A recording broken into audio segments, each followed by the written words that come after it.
made it to Tongcheng here on Lantau Island, and the original plan was going to be to take the Ngong Ping 360 cable car, but unfortunately it's closed for maintenance for the next couple of weeks, so we're going to be looking at some other methods to get around the island here.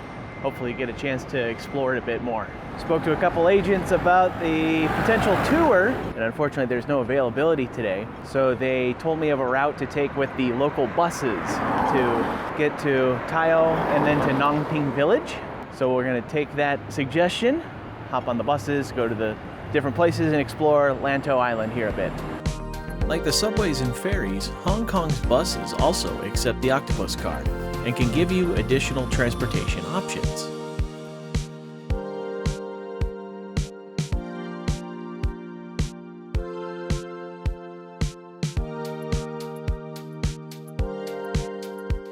This ride gave me a unique experience as I rode with Buddhist monks seated to either side of me.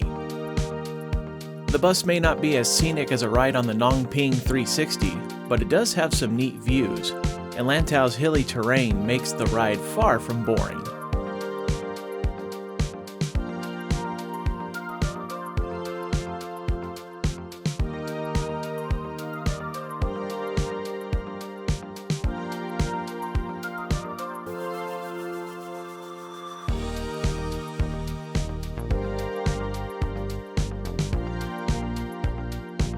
After about a 50-minute ride, the bus arrived to the day's first stop. Just got off the bus here in Tai'o, which is home to one of the water villages of Asia, and there turns out to be a boat ride that's available that people can take to get a chance to ride through the village and also have the ability to go out to see the Chinese dolphins. It's only 30 Hong Kong dollars, so that sounds like a pretty good deal. I think we'll go ahead and check it out. This boat ride begins with a trip through the Tai'o Fishing Village, giving passengers an up-close look at the stilt houses and unique bridges that allow people to move across the waterways.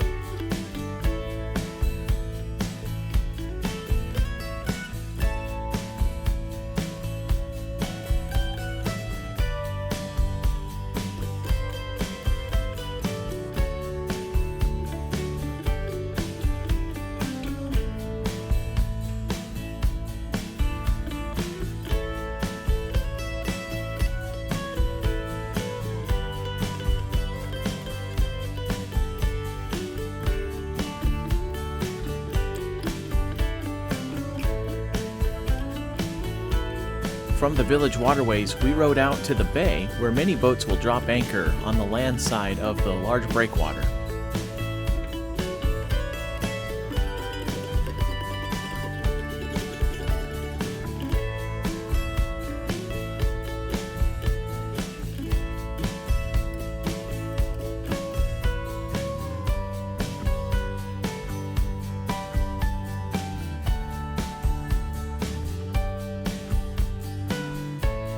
After passing a ferry dock, the boat then rides into the South China Sea to find pink dolphins. Unfortunately, we didn't see any today, but we did get to see other neat sights like the Hong Kong-Zhuhai-Macau Bridge and the coastal mountains.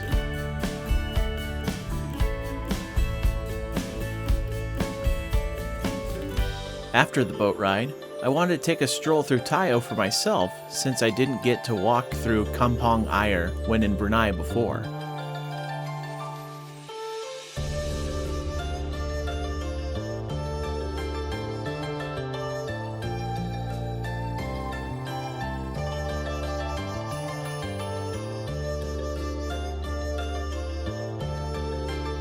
Since this is a water village, fish and seafood are staples of their culinary options. You see it everywhere in their shops and their markets.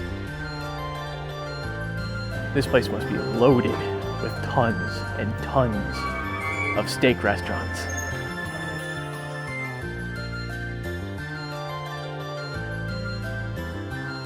Can't get much fresher off the boat than that. It was fascinating that there is a large portion of Tai'o on solid ground. Several parts of the village are built quite densely.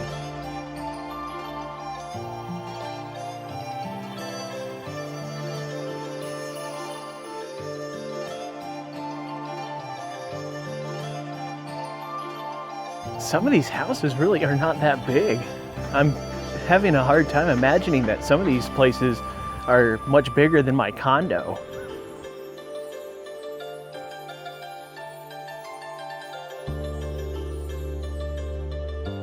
A large number of the waterside houses are built with private decks, but there are multiple opportunities to enjoy the views of the water.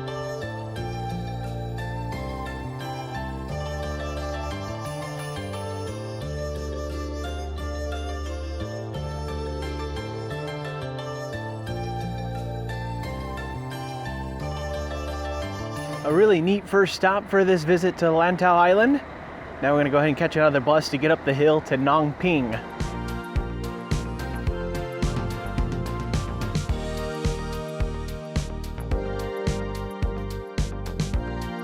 Much like the first bus ride, this one from Tai'o to Ngong Ping was far from boring because of the terrain. This time, it was up into the island's higher elevations.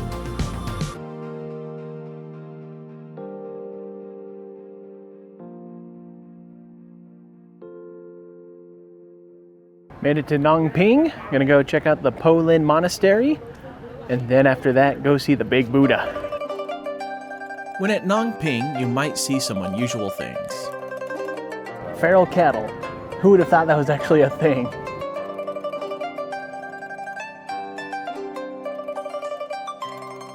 Along Ngong Ping Piazza, there's statues of the 12 divine generals, who are thought of as protectors of Buddhism.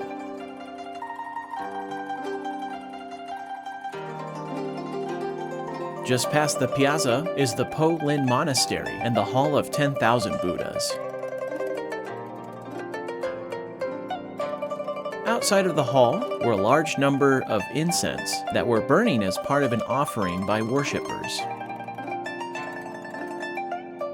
What blew me away, though, was the size of some of the sticks.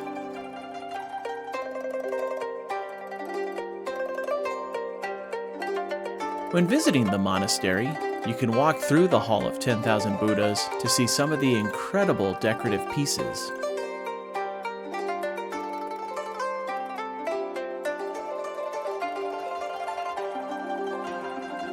The monastery itself is an incredible piece of artwork, as is often the case with many houses of worship, regardless of the theology.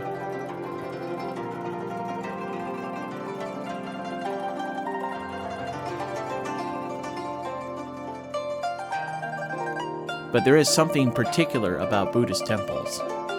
I'm always in awe of the detail that goes into the carvings here at these temples, such as you see with my friend the dragon here. It's just incredible with all the colors that they use in parts of the building, and then with the stone, just the level of detail on the people, the armor, the creatures. It's fascinating.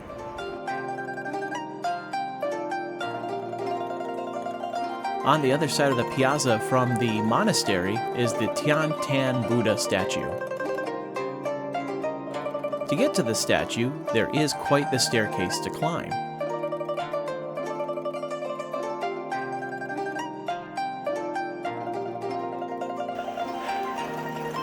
I'm out of shape. Getting closer to the top gives an amazing view of the monastery and the surrounding area. Your arrival to the top is welcomed by this incredible statue.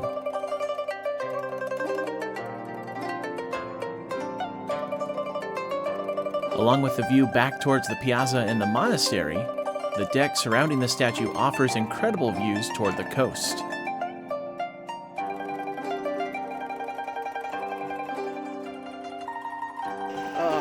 Going down is so much easier.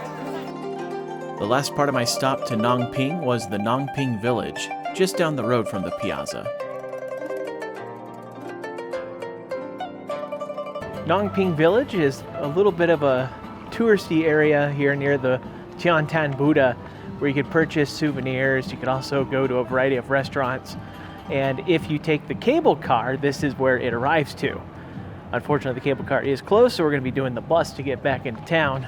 But it's a neat little stop for a quick bite to eat, maybe a couple of souvenirs when you go to visit the Po Lin Monastery and the Tian Tan Buddah. With a line like that, I think we're going to be waiting for a little bit. One last bus ride later, and it was back to where the day began. After some great culture, the next day would be for coasting. Thank you for watching this video from Coasting with Culture. If you haven't already done so, please consider clicking that subscribe button down below if you'd like to see future videos. You can also find Coasting with Culture on Twitter and Facebook as well. And of course, for more travel experiences, visit coastingwithculture.com. Until next time, take care and safe travels.